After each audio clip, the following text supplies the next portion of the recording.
सभी को नमस्कार। संदीप चौधरी जीएस में एक बार फिर आपका स्वागत है। 15 मिनट सीरीज में आज एक और महत्वपूर्ण टॉपिक, रुचिकर टॉपिक, जो राजस्थान का सिरमौर स्वाभिमानी, मूल रूप से महाराणा प्रताप और अकबर के युद्ध का विश्लेषण करेंगे, जिसके अंदर अपन ये जानने का प्रयत्न करेंगे कि वास्तविक रूप से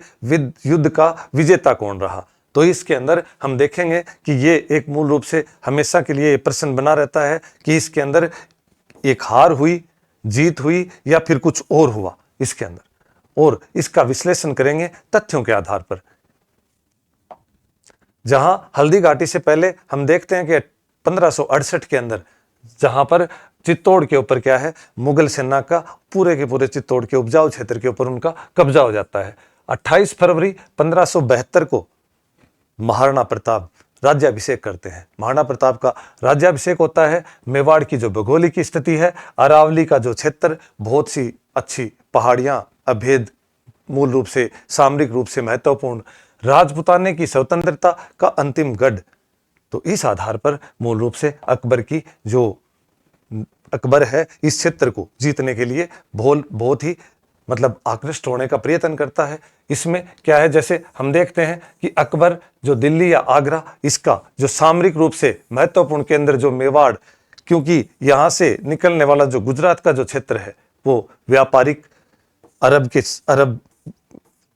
क्षेत्र के अंदर पूरा का पूरा व्यापार को नियंत्रण करने वाला क्षेत्र, और साथ में एक सीधा का सीधा एक छोटा रास्ता जो सीधा सा गुजरात के जो बंदरगाह हैं, जो या फिर अरब जो सागर है, उसके पूरे के पूरे व्यापार को नियंत्रित किया जा सके। और साथ में हम देखें कि पूरे के पूरे जब राजपुताना के क्षेत्र के ऊपर सामरिक रूप से जब अकबर ने कब्जा कर लिया, सबसे अधीनता मनवा ली, उसके बाद एक मेवाड़ ही क्षेत्र बचा था जिसको अधीनता मनवाना शेष रह गया था। तो ये अकबर का एक प्रतिष्ठा तक का भी सवाल था। दूसरा, साथ में जहां अकबर ये सोचता था कि महान सम्राट के तौर पर पूरे अखिल भारतीय क्षेत्र के ऊपर कब्जा करना चाह रहा था, जिसके अंदर क्या है, मूल रूप से मेवाड़ को कब्जा करना उसके लिए एक आवश्यक हो गया था। तो इसी आधार पर पूरे के पूरे एक छोटा रास्ता, जिसको महत्व को ध्यान में रख करके अकबर ने इसके ऊपर अधीनता स्वीकार करने का प्रयत्न करवाने का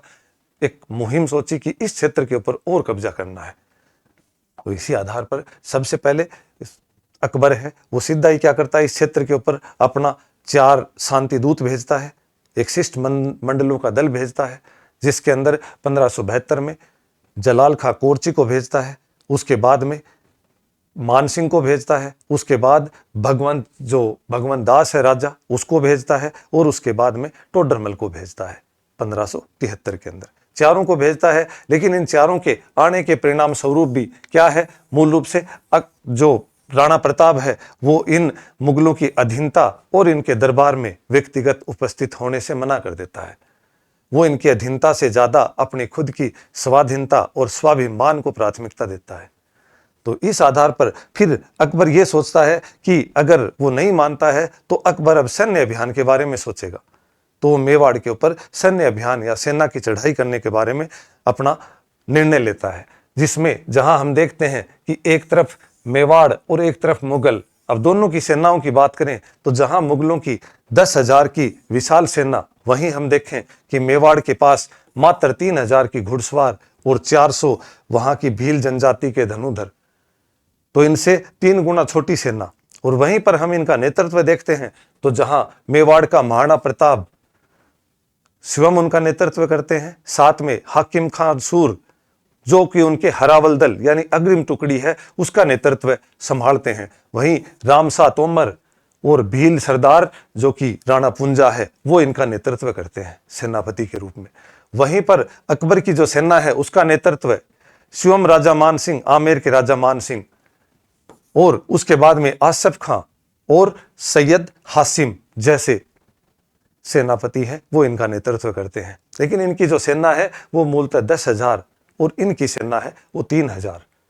इनसे 3 गुना बड़ी सेना लेकर के और युद्ध भूमि की तरफ रवाना होते हैं। हल्दी घाटी का जिस जगह के ऊपर यह युद्ध होना था, उस आधार के ऊपर राणा प्रताप है उन्होंने अपनी एक रणनीति के तौर पे ध्यान में रखते हुए इन्होंने क्या है, एक ऐसी जगह को चुना कि जिस जगह के ऊपर इनकी जो एक विशाल सेना है, 10,000 की जो विशाल सेना है, उसके प्रभाव को ज्यादा से ज्यादा कम किया जा सके। क्योंकि इनको ये पता था कि अगर 10,000 की सेना के सामने हमारी 3,000 की 3 गुना छोटी सेना प्रत्यक्ष सामने ही, मतलब एक बहुत ज्यादा, मतलब उससे कहीं बड़ी सेना के सामने इनका सीधा सा नियंत्रण है, वो कमजोर होने वाली स्थिति। तो इन्होंने एक रणनीतिक तौर पर एक ऐसे जगह को चुना जिस जगह के ऊपर अपनी जो छोटी सेना से भी अधिक से अधिक प्रभावशाली युद्ध लड़ा जा सके, और एक दुश्मन की बड़ी सेना है उसके बड़ी सेना के भी प्रभाव को ज्यादा से ज्यादा कम किया जा सके, न्यून किया जा सके, उसके प्रभाव को सीमित रखा जा सके। और इसी जगह के ऊपर जैसे ही जो मुगल सेना है वो इस दर्रे से आगे बढ़ती, और उसी में राणा प्रताप की जो हरावल सेना का जो नेतृत्व करने वाला, हरावल सेना का नेतृत्व हाकिम खां सूर के द्वारा, और उनकी चुस्त दुरुस्त टुकड़ी, और यहीं पर इनके निकलने वाले को यहीं पर काट दिया जाता। और इसी प्रकार इन्होंने क्या है, प्रारंभिक सुबह सुबह के जो युद्ध के अंदर बहुत भारी नुकसान, और मुगल सेना के पांव उखड़ गए इसी बीच में। लेकिन फिर क्या होता है कि मुगल सेना है उनका भी नेतृत्व है, मुगल सेना है उनका भी जो नेतृत्व करता है वो भी अपनी रणनीति को देखते हैं, और उनकी रणनीति के अनुसार जो उनका सेनापति है मेहतर खां, वो क्या है, एक अफवाह फैलाते हैं कि स्वयं अकबर हैं वो इस युद्ध करने के लिए आ रहे हैं, युद्ध भूमि में पहुंचने वाले हैं। और इसी के साथ में जो मुगल सेना है उसका जो खुद का मुराल है वो थोड़ा ऊपर हो जाता है। और वहीं पर राणा प्रताप है उस समय में उनकी क्या होती है कि चेतक घायल हो जाता है, और चेतक के घायल होने के बाद और राणा प्रताप के भी घायल होने के बाद दोनों की वहां पर क्या होता है, उनकी जगह के ऊपर जो झाला अज्जा, झाला बिद्दा या झाला मान है, वो इनका क्या है, मूल रूप से इनका राजकीय चिन्ह धारण करते हैं या राणा प्रताप के भूमिका में आते हैं, और राणा प्रताप को सामरिक रूप से युद्ध क्षेत्र से सुरक्षित बाहर निकालते हैं ताकि सेना मूल रूप से सुचारू युद्ध जारी रखे और सेना का मुराल नीचे ना हो। तात्कालिक परिणाम मूल रूप से इस हल्दी घाटी युद्ध के अंदर जब हम देखते हैं कि 3 गुना बड़ी सेना और राणा प्रताप है वो भी घायल और उनका चेतक भी घायल, तो मूल रूप से मुगलों की इसके अंदर क्या है, सामरिक या टैक्टिकल जो जीत है वो मुगलों की होती है इसमें, क्योंकि युद्ध भूमि के अंदर अधिक सैनिक थे उनके पास पहले से और अधिक सैनिक वो बचे रहे। और वहीं पर हम देखते हैं कि मुगलों की रणनीतिक विफलता हुई इसके अंदर,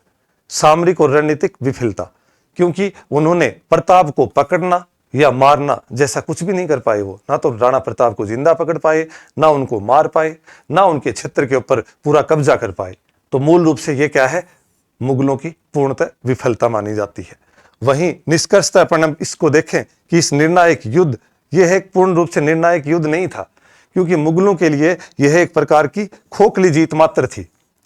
क्योंकि वो अपने लक्ष्य पे पूरे नहीं हो पाए, ना तो वो राणा प्रताप को पकड़ पाए, ना राणा प्रताप को मार पाए। तो युद्ध भूमि के अंदर एक टैक्टिकल है वो विजय भर मात्र उनकी थी। तो इसी के अंदर जहां पर हल्दी घाटी में प्रताप है वो पहाड़ों के अंदर इस युद्ध को, चावंड को अपना अगला केंद्र बनाया, और जहां पर मुगल सेना है वो वहीं पर ठहर गई, क्योंकि वो राणा प्रताप को पकड़े बिना जाना नहीं चाह रही थी, तो वो वहीं पर ठहर गई उनकी जो टुकड़ियां हैं। और प्रताप है वो पहाड़ों में जाकर के जो परंपरागत युद्ध पद्धति, छापामार युद्ध नीति का सहारा लेते हैं, क्योंकि उनके जो राणा प्रताप की सेना में अधिकांश वहां की स्थानीय जनजाति, भील आदि जो जंगलों में रहने वाले थे और जंगलों की जो युद्ध नीति है उससे ज्यादा प्रशिक्षित थे, उनका सहारा लिया और उन्होंने उस जून माह की गर्मी में झुलसी हुई धरती की नीति का सफल प्रयोग किया और छोटे छोटे छापामार युद्ध पद्धति के द्वारा मुगल सेना को बार बार परेशान किया और ज्यादा से ज्यादा उनको नुकसान पहुंचाया। वहां की जो स्थानीय जनता और भील समुदाय है वो राणा प्रताप के प्रति अटूट समर्थन और उनके प्रति बहुत निष्ठा, एक अच्छा भाव, मुगलों के लिए मेवाड़ में स्थायी रूप से वहां टिका रहना मुश्किल हो गया। और फिर इसी के साथ में ये देखते हैं कि 1582 के अंदर, 1582 में एक दिवेर नामक जगह के ऊपर वहां पर एक युद्ध होता है, जहां मुगल सेनापति सुल्तान खान है उसको महाराणा प्रताप और उनका बेटा अमर सिंह, होता क्या है कि अक्टूबर के महीने में जब दशहरा होता है तो वहां पर एक राजपुताने में एक प्रथा हुआ करती थी राजाओं के द्वारा। उसमें यह प्रथा हुआ करती थी कि वो अपने म्यान से तलवार निकालते थे, और जब तलवार वापस म्यान में डालने से पहले जब तलवार अगर निकली है तो उसमें रक्त लगना जरूरी होता है। तो इन्होंने सोचा कि इस प्रथा को कहाँ पूरा किया जाए। तब इन्होंने सोचा कि क्यों ना, क्योंकि मुगलों ने मूल रूप से राणा प्रताप के जो पहाड़ी क्षेत्र है, पूरा का पूरा जो जंगल क्षेत्र है, वहां पर अनेक प्रकार की 38 के आसपास जो मुगल चौकियां स्थापित कर दी थी, ताकि जो अकबर के पूरी की पूरी चौकियों के द्वारा राणा प्रताप को चारों तरफ से घेर लिया जाए, उनको रसद ना पहुंचाई जाए, ताकि वो परेशान हो जाए और सीधा युद्ध करे, और युद्ध करेगा तो हम राणा प्रताप को पकड़ लेंगे। लेकिन राणा प्रताप का जो जंगली क्षेत्र में एक अच्छा मतलब समर्थन अच्छा था वहां की स्थानीय जनजातियों के द्वारा। तो इस समय में इन्होंने क्या किया, फिर दिवेर वाली चौकी है उसको चुना राणा प्रताप ने, और इस चौकी के ऊपर क्या करते हैं, राणा प्रताप और उनका बेटा अमर सिंह दोनों धावा बोलते हैं, और वहां का जो सुल्तान, मुगल चौकी का जो सुल्तान था, जो सेनापति था सुल्तान खान, उसको अकबर का बेटा अमर सिंह है, वो एक ही वार में भाले से उनको वहीं पर मार देता है, ढेर कर देता है, और पूरी मुगल सेना को बुरी तरह से पराजित करता है। और इस युद्ध को कर्नल टोड ने, जो मेवाड़ का जो दिवेर का युद्ध है, इसको क्या कहता है, मेवाड़ का मैराथन कहता है। और चित्तौड़ और मांडलगढ़ को छोड़ करके अकबर के जितने भी चौकियां बनाई गई थी, उनको प्रताप के द्वारा 36 चौकियों को प्रमुख मुगल चौकियों के ऊपर पुनः अधिकार प्राप्त कर लेता है। तो लगभग क्षेत्र पर, जहां पर एकमात्र चित्तौड़ और मांडलगढ़ दोनों को छोड़ करके पूरे के पूरे जो अन्य जो चौकियां हैं, उन चौकियों के ऊपर क्या है, राणा प्रताप पूरा कब्जा कर लेता है। चावंड को नई राजधानी बनाता है, और यहीं से मृत्यु पर्यंत अपना प्रशासन है वो जारी रखता है। क्या अकबर अपने लक्ष्य में पूरा हुआ? तो हमने देखते हैं कि अकबर का लक्ष्य क्या था, राणा प्रताप को जिंदा या मुर्दा पकड़ना या अधीनता में लाना। तो वो पूर्णतः कभी भी प्रताप ने पूरा समर्पण नहीं किया। तो ये क्या है, असफल हुए अकबर इसके अंदर। 1577 से लेकर के और 1584 तक शाहबाज खान और जगन्नाथ कछवाहा, इन दोनों के लगातार अभियान है वो विफल रहे। इसी के बीच 1580 में एक अब्दुल रहीम खान खाना, जहां शेरगढ़ के क्षेत्र के अंदर, वो क्या करते हैं, एक अभियान लेकर के आते हैं। और उस अभियान में क्या करता है, जो राणा प्रताप का बेटा है अमर सिंह, वो उस अभियान के अंदर उस अभियान पे धावा बोलता है, और जो मुगल महिलाओं को वहां से अपहरण करके लेकर के आता है। जब राणा प्रताप को इस बात का पता चलता है, तो राणा प्रताप क्या है, एक उच्च आदर्शों का पालन करते हुए, नारी सम्मान और गरिमाओं का ध्यान में रखते हुए, उन मुगल महिलाओं को ससम्मान सम्मान सहित उनके दरबार में वापस भिजवाता है। तो ये भी एक बड़ा इसके अंदर। 1885 के बाद में अकबर ने पूर्णतः निराश होकर के और मेवाड़ पर सैन्य अभियान भेजना बंद कर दिया। मतलब कि इस समय में अकबर ने भी हार मान ली थी। उनको यह पता था कि राणा प्रताप है, उसको आप अधीन नहीं ला सकते, उनके स्वाभिमान के साथ में आप छेड़छाड़ नहीं कर सकते। तो इस प्रकार 1597 में राणा प्रताप का निधन हुआ। तब तक राणा प्रताप स्वतंत्र अजय शासक के रूप में, जैसा उन्होंने शपथ ली थी कि वो कभी भी अधीनता, मुगलों की अधीनता स्वीकार नहीं करेंगे। तो इस प्रकार असली सच क्या है इस युद्ध का, तो हम देखें कि सामरिक या टैक्टिकल जो विन है वो तो हल्दी घाटी में मुगलों की हुई एक छोटी सी थोड़े समय के लिए, और वहीं पर अपन रणनीतिक या एक लॉन्ग टर्म जीत है वो मूल रूप से राणा प्रताप की हुई, क्योंकि मुगल हैं वो अपने लक्ष्य में पूरा नहीं हो पाए। और वहीं पर प्रताप हल्दी घाटी का मैदान हार करके भी आजादी का महासंग्राम जीत गए। तो इस आधार पर हम देखते हैं कि परीक्षा के लिए महत्वपूर्ण हल्दी घाटी का युद्ध, हल्दी घाटी के युद्ध जो 18 जून 1576 वहीं 21 जून है, ये कौन बोलता है, बदायूनी के अनुसार 21 जून पूछा जाता है। प्रमुख जो सेनापति हैं, तो मुगल सेनापति जो कि राजा मान सिंह, आसफ खान, मेवाड़ के हाकिम खासूर। तो इस प्रकार अपन ये भी देखते हैं कि कई बार इसमें देखने को मिलता है कि ये जो हल्दी घाटी का युद्ध था, ये एक धर्म युद्ध था क्या, हिंदू और इस्लाम धर्म के मध्य। तो धर्म युद्ध नहीं था, ये एक प्रकार का रणनीतिक, एक राजनीतिक युद्ध था, राजनीतिक प्रतिष्ठा के लिए। क्योंकि एक तरफ आप देख रहे हो कि जो अकबर के खेमे में राजा मान सिंह युद्ध लड़ रहा है, वहीं मेवाड़ के राणा प्रताप के खेमे में हाकिम कासूर वो युद्ध लड़ रहा है। तो रणनीतिक। दिवेर का युद्ध 1582 के अंदर कर्नल टॉड ने इसको क्या कहा, मेवाड़ का मैराथन।